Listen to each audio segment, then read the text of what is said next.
Neața și bine v-am găsit în 2021 ca o scurtă recapitulare a anului 2020.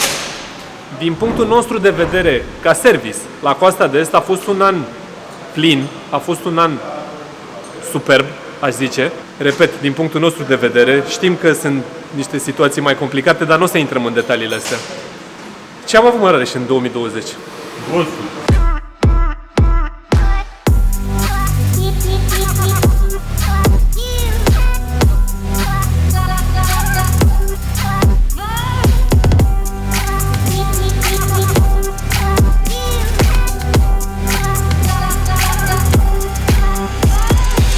Am avut golfuri care ne-au mâncat ficații. Am avut multe golfuri.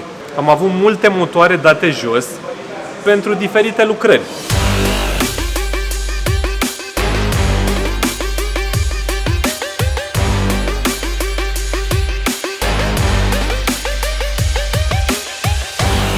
Am avut parte și de o surpriză frumoasă din partea lui Chief Flix și din partea celor de la PC Garage.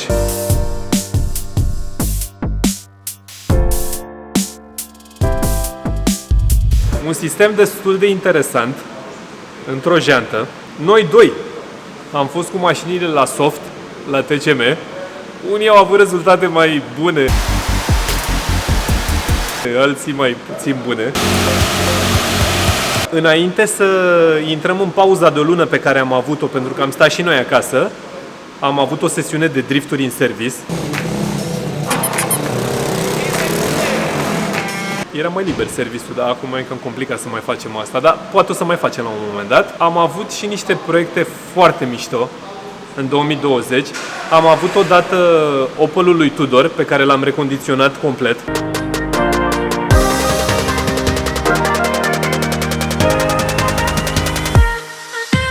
Am fost la Iași să-i ducem lui Ioan un Renault Megane pus la punct, aș zice, de către Samsaru Vălică. Plus cheia asta de la mașină sunt ale tale. Ești serios? La un moment dat, în timpul verii, ne-am trezit și cu o surpriză frumoasă de la YouTube. Ne-a venit un dreptunghi care semnifică că ne-am strâns împreună aici 100.000, pentru care vă mulțumim încă o dată că suntem cu toți împreună în comunitatea asta. Din păcate a fost și o fază nefericită în 2020 cu asta mobilul, reducțiuni total, dar ne bucurăm că s-a terminat ok. Pe final de an am făcut un proiect foarte mișto din punctul nostru de vedere împreună cu cei de la Motur și cei de la OMV și am reușit să punem la punct, eu aș zice, cea mai tare surpriză pe care am făcut-o vreodată cuiva și a fost pentru Migu. Ce asta?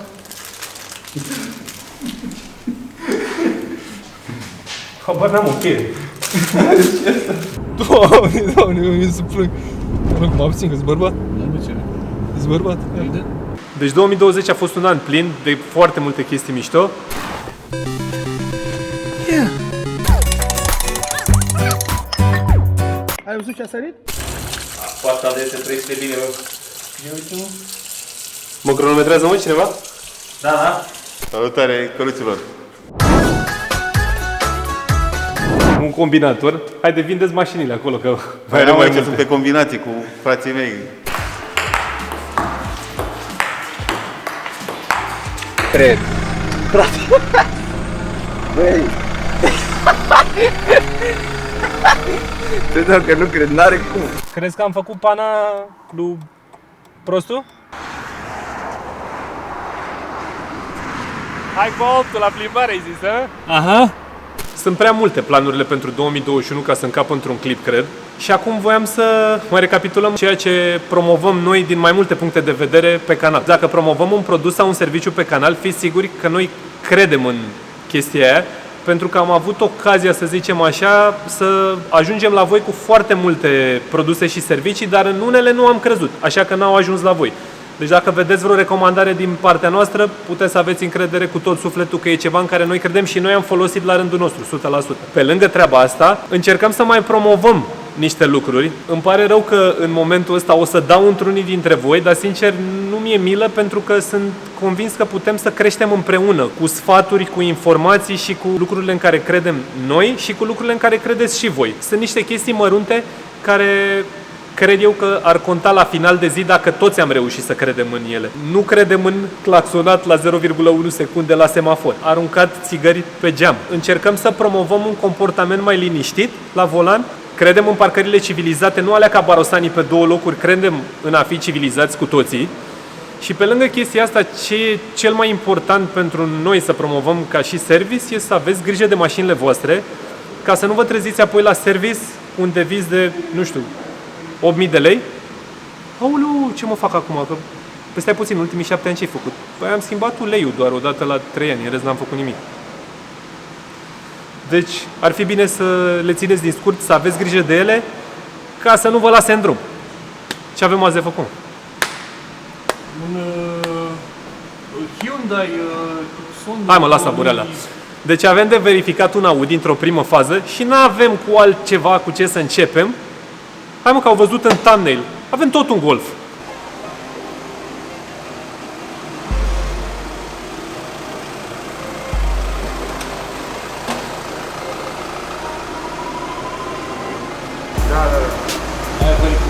Hai cu 2021. Hai cu el, hai cu el. Hai la nimic, 2021. Hai cu 2021.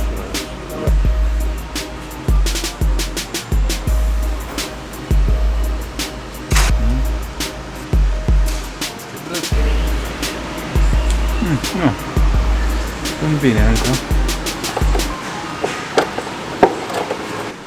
Mai merg. Aici nu. Îl vezi? Da. E rupt, da? Bun. Dacă îl schimb pe ăsta, trebuie să schimb și pe ăsta că e crăpat și urmează. E doar crăpat. Și la că le pus pe astea două noi, alea de sus cum sunt vechi. Amortizați cum sunt vechi. Ce se întâmplă? Nu le strică pe astea două noi? Le strică. Și uite așa ți-e kit. Și așa trebuie să ți-ai kit-ul. Și dacă ți-ai kit-ul trebuie să-i pui și amortizoare ca să nu le rupă, că amortizorul nu mai ține. Și, deci, am făcut constatare. Ce să-i fac? E gândită, treaba. Să bagi bani în ea. E gândită cum să bagi bani, cu tactică, cu kit, cu doar. Asta are ceva că așa? Păi e din cauza că n-are aici, lipsește de aici o chestie. N-are nimic, e prima parte de jos. Deci și ăsta e nenorocit. Băi, ești nebun. Avem comor aici. I-a sărit colierul ăla, cine bă? Da. Hai de cam. E praf. E la revedere. Dar vezi că nici colierul ăsta nu mai e... Da. Și nici tripoda nu-mi place cum e. Și întreg.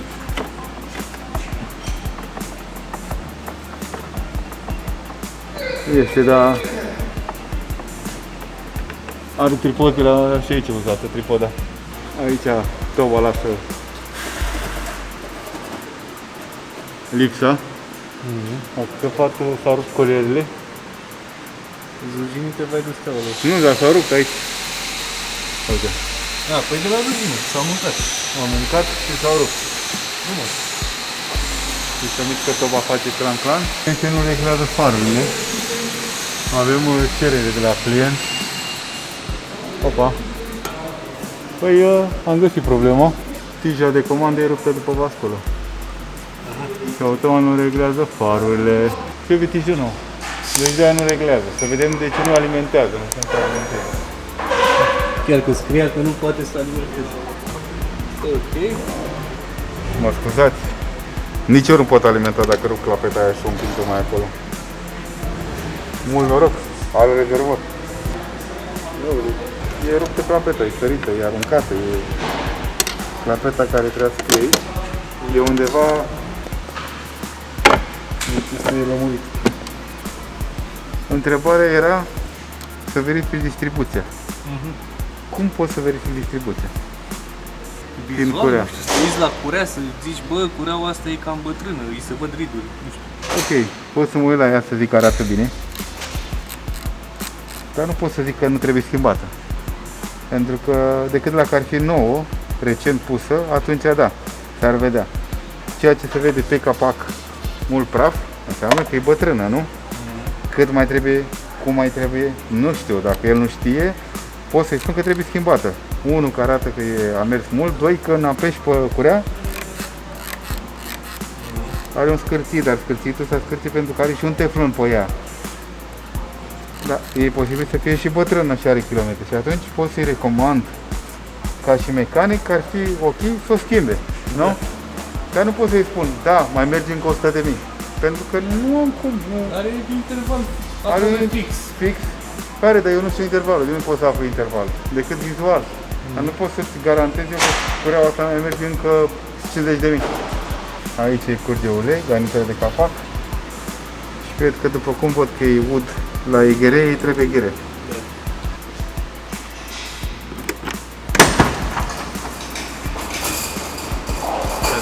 Ce avem?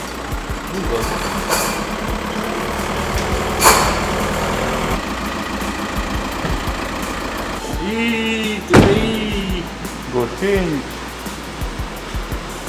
Mașina nu trage, ca să fie simplă treabă din start. În general sau acum? Bă, ideea e că a vrut omul să intre în niște depășiri cu ea și s-a oprit inima când și-a dat seama că nu trage. Bine venit să aflu mașina. Și acum ca să începem anul frumos, de Bă, ce da, nu bă. trage mașina mea? Ei, ca să pot să aflu și eu că sunt om ca tine, fac asta. N-am cum să știu. 1000 de variante. E O să- valabil pentru întrebările care mi le se, care băieții le trimit. Vă salut. Să nu trebuie să vă supărați. În momentul când tu mă întrebi pe mine, eu pot să te ajut.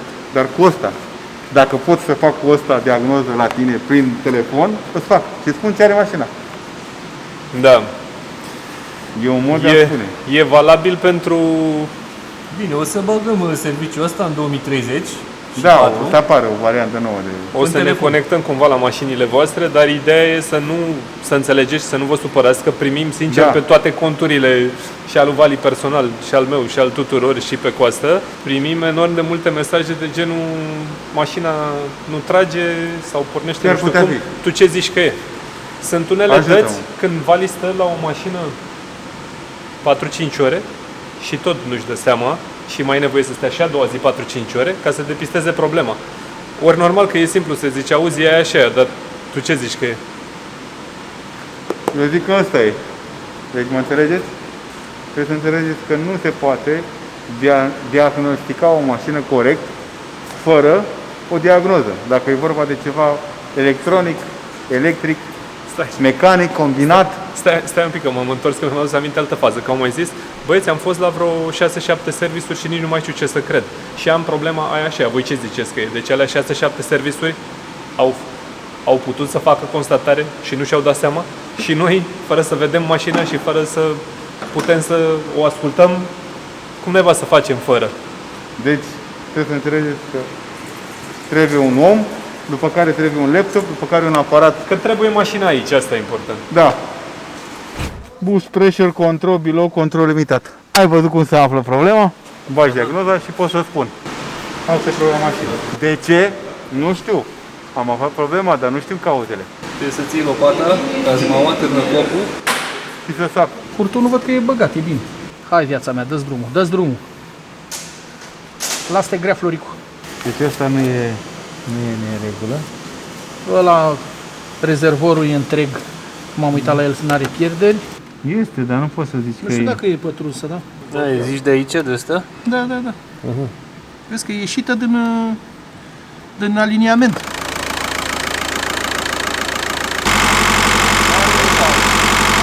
E făcut ajustare? Am făcut o ajustare la grupul de valuri. Adică ăsta? Ăla e grupul de valuri, da. Ăsta o creează ca un tată de albine. Ce complexitate de... Ce vorbești? Opa, mașina nu trage, mă.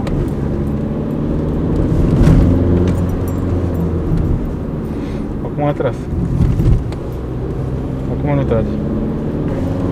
Trage foarte greu. Trage, dar trage încet, așa, ușurel, bătrânește.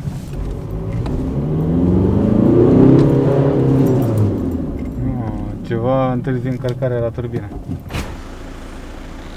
Așa la 1 ăla. Da, adică e...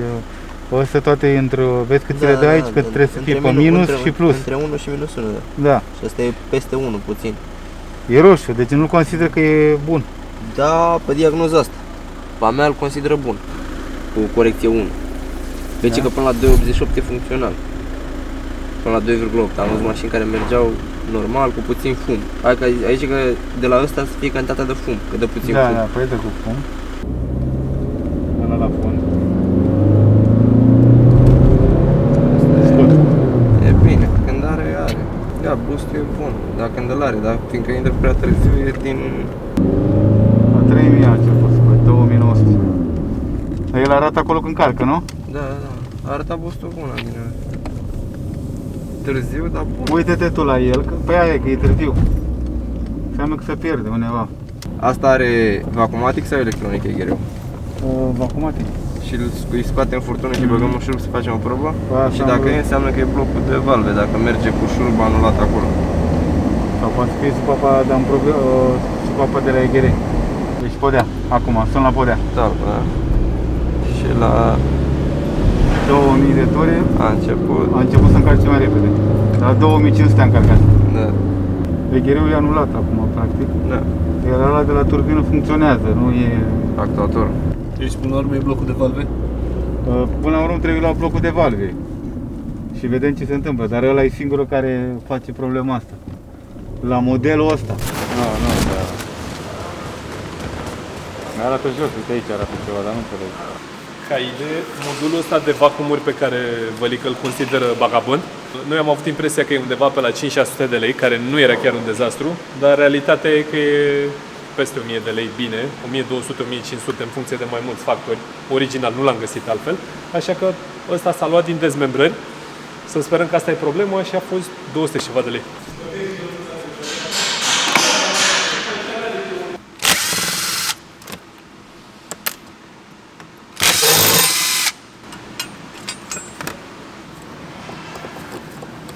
Și acum să vedem dacă a scăpat. Nu merge. Nu? Ia.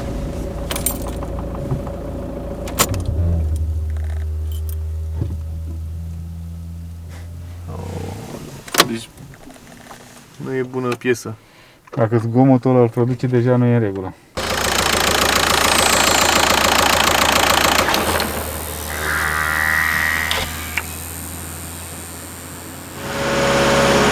La 2000 de ture am încărcat perfect, acum aveți iese?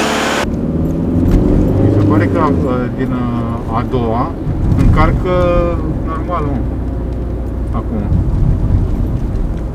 Cum se comportă acum dacă am avea o garanție că ăsta e bun, că ăsta de valve e bun Da. și actuatoarele de la turbo și de la EGR sunt bune, iar rămâne de gândit reglajul de la turbină. 2800 de turi încarcă bine. Dar dă și la 2000, nu e leșinată de tot. Nu. Pleacă Da. puțin Pleacă și după mașina. dă tot boost. Băi băieți, cu părere de rău și durere în suflet, tocmai a venit Vălică de la vecinii noștri de la AVD. Au făcut și o constatare, au pus diagnoza, au măsurat niște parametri. Zero concluzii momentan. De fapt, singura concluzie e că mașina nu trage. Nu era de la modulul ăla de vacuumuri, se pare, piesa o să dea retur. Momentan ne-a făcut Golful ăsta, cum ne-au făcut și altele, dar tot le-am venit de hack până la urmă. Dacă vrei să vezi în continuare niște clipuri de genul ăsta, dă un subscribe în partea asta și în partea asta o să vezi niște golfuri care ne-au desfințat cele, dar tot le-am făcut până la urmă. Ne vedem în episodul viitor. Pa, pa!